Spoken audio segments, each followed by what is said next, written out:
Hello students, আজকে আমরা শিখব কি করে শুধুমাত্র সাইন থিটার ভ্যালু, এই পাঁচখানা কোণের ভ্যালু থেকে আমরা বাকি পাঁচখানার ভ্যালু বের করতে পারি। তাহলে আমরা কিভাবে বের করব? আমরা শুধুমাত্র সাইন থিটার ভ্যালুগুলো মনে রাখবো। আমরা মনে রাখবো যে সাইন 0-র মান 0 হয়, সাইন 30-র মান হাফ হয়, সাইন 45-এর মান 1/√2 হয়, সাইন 60-র মান √3/2 হয়, আর সাইন 90-র মান 1 হয়। এবার এটা থেকে তোমরা ভালোভাবে লক্ষ্য করো আমি কিভাবে cos থিটার মান বের করছি।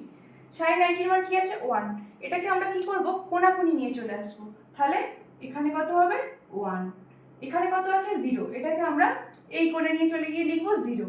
এখানে কত আছে √3/2, এটাকে আমরা এখানে নিয়ে এসে কি লিখব √3/2। এখানে কি আছে হাফ, এটাকে আমরা এই কোণাকুণি নিয়ে এসে কি লিখব হাফ।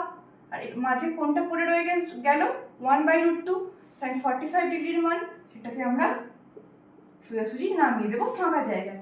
তাহলে আমরা খুব সহজেই সাইনের মান থেকে কসের মান পেয়ে গেলাম, শুধুমাত্র সাইনের মানগুলো মনে রেখে। এবার আমরা ট্যানের মান বের করব। আমরা কি জানি ট্যান মানে হচ্ছে sine theta by cos theta. তাহলে আমরা এখানে যে সাইন আর কসের মানগুলো পেয়েছি সেগুলোকে আমরা পরস্পর ভাগ করে দিলেই তো ট্যান থিটার মান পেয়ে যাব। তাহলে আমরা সাইন 0-র মান কত জানি 0।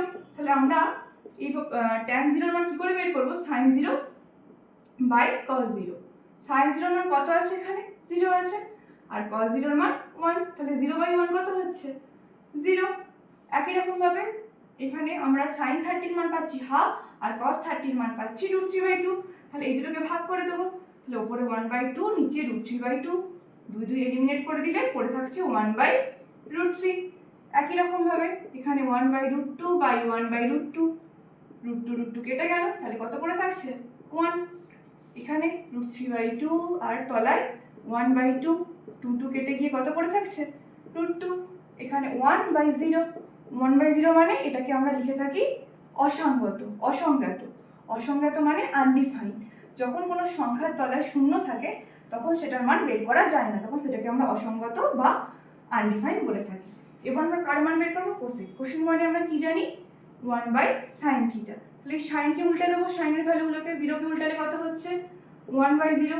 আমি আগেই বলেছি 1/0 মান অসঙ্গত, তাহলে এই মানটা কত কি হচ্ছে অসঙ্গত। হাফকে উল্টালে 2, 1/√2-কে উল্টালে √2, এটাকে উল্টালে 2/√3, এটাকে উল্টালে 1। এবার আমরা একই রকম ভাবে সেকেন্ড মান বের করব। সেক মানে 1/cos, এখানে 1-কে উল্টালে 1, এটাকে উল্টালে 2/√3, এটাকে উল্টালে √2, এটাকে উল্টালে 2, এটাকে উল্টালে 0 আছে। তাহলে 0-কে উল্টালে কি হচ্ছে 1/0। তাহলে এটাকে আমরা কি লিখতে পারি অসঙ্গত।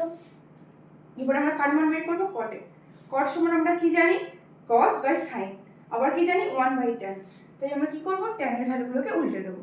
0-কে উল্টালে 1/0 মানে এটা অসঙ্গত। এখানে 1/√3-কে উল্টালে কত হবে √3, 1-কে উল্টালে 1, √3-কে উল্টালে 1/√3, আর এখানে অসঙ্গতকে উল্টালে কি হবে অসঙ্গত মানে 1/0। 1/0-কে উল্টালে কি উল্টানো মানে কি উপরে 1 থাকবে নিচে 1/0 থাকবে, তাই তো। এই 1/0 তাহলে কি হবে এই নিচেরটা উপরে গেলে ভাগের নিয়ম কি উল্টে যাবে। তাহলে উল্টে গেলে কি হয়ে যাচ্ছে উপরে 0 নিচে 1, তাহলে আলটিমেট ভ্যালু কত আসছে 0। আমাদেরকে কি করতে হবে শুধু 0টা আমরা মনে রাখবো, এত ক্যালকুলেশন আমরা কিছুই মনে রাখবো না। আমরা শুধু মনে রাখবো যে অসঙ্গতকে উল্টালে সবসময় আমাদের 0 আসবে। তাহলে দেখলে তোমরা কত সহজে আমরা শুধুমাত্র সাইনের মান থেকে cos, tan, cosec, sec, cot প্রত্যেকটার পাঁচখানা কোণের মান বের করলাম। ভিডিওটা যদি ভালো লাগে আমাকে অবশ্যই কমেন্টে জানাবে।